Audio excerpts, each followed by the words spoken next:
Okay, Rebels, this video is brought to you by You've Been Attacked. The latest t-shirt design has the map of America with a explosion with the COVID virus on top and boycott China. The front is standard patriotism, the new counterculture. All right, Rebels, on to the briefing. All right, Rebels, this briefing is from the Epoch Times. I have their app on my phone, and that's how we're doing this briefing.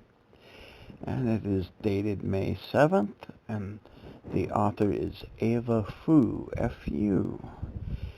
And that's a picture of U.S. House Minority Leader Representative Kevin McCarthy.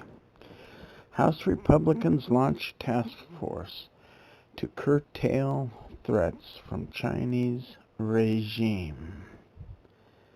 House Republicans unveiled a new committee on May 7th to combat threats from the Chinese Communist Party as the regime's role in the CCP virus's global spread comes under scrutiny. China's cover-up directly led to this crisis, House Minority Leader Kevin McCarthy said in a press briefing announcing the initiative. It follows the same threatening pattern of behavior we have seen from the Chinese Communist Party for years, something that has long been the bipartisan consensus in Washington. Led by House Foreign Affairs Committee Chairman Representative Michael McCaul, Republican, Texas, the panel includes the members of various committees overseeing relations with China.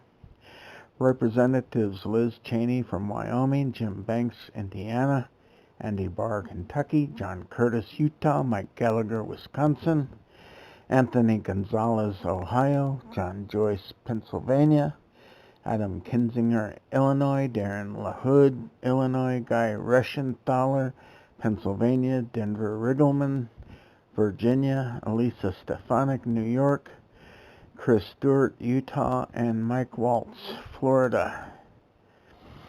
The 15-member task force will look at a wide range of China-related issues, including CCP influence operations in U.S. academic institutions, economic threats, the regime's efforts to gain the technological advantage, and its handling of the virus during the early stages of the outbreak, McCarthy said. Not only do we have to hold the CCP accountable for their role in the spread of coronavirus, the United States must take bold action to address the CCP's malign agenda and better compete with China on the world stage, McCaul said in a statement. He stressed that it was the number one issue not only today but for the future. The virus pandemic has accelerated hardening of the U.S. stance on the oppressive communist regime in China and put on another strain on the bilateral relationships where concerns of academic infiltration, trade theft, and economic influence have long loomed large. McCarthy said he had initially hoped to announce the task force as a bipartisan committee with House Democrats after months of collaboration and planning on the initiative. But the Democrats pulled back a few months ago, McCarthy said, without notice or reason. Well, I can imagine it's because they're playing dirty politics still. Sorry, that's not in the article. We cannot wait any longer. The stakes are too high to sit idly by, he said, adding that he invites Democratic lawmakers to join the force. And then there's gibberish. I've read this 2 or 3 times. There is no important time now to join with us together, to work as one nation as we face these challenges. I don't know if that had to go through Google Translate 3 or 4 times, but I have no idea. I would guess there's no more important time than now for us to join together and work as one nation as we face these challenges. That would be my guess. But moving on. Time to decouple, and this is important. Republican Representative Mark Green, Tennessee, recently announced plans to introduce a bill to help U.S. businesses move their supply chains back home to cut U.S. economic dependence on China. Hear, hear. Any efforts to decouple is ... wise for us. I don't know what was in the ellipse there. Both from an economic standpoint and from a national security standpoint, Green told the Epoch Times in a recent interview. Ranking Republicans from 7 House committees have also pressed for a probe into Beijing's investment in American colleges, following allegations that China's central government is suppressing academic research into the virus origin.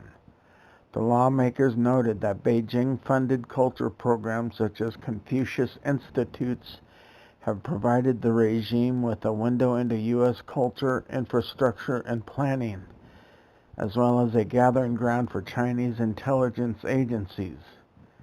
Banks, who is named to sit on the China Task Force, recently called for an international court trial against the Chinese regime for its handling of the virus.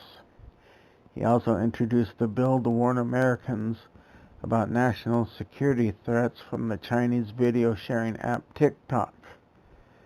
I uninstalled TikTok a couple days ago.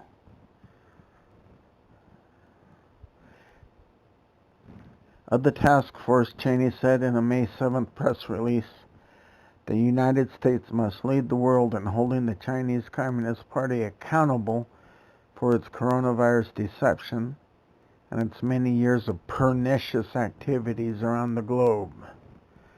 This is a battle between freedom and totalitarianism, and we will never let the Chinese government determine the kind of future we are going to live in, she said. You can follow Ava Fu on Twitter at AvaSailEast. All right, Rebels, please remember to like, share, comment, and subscribe. You have been briefed. Go forth and speak freely.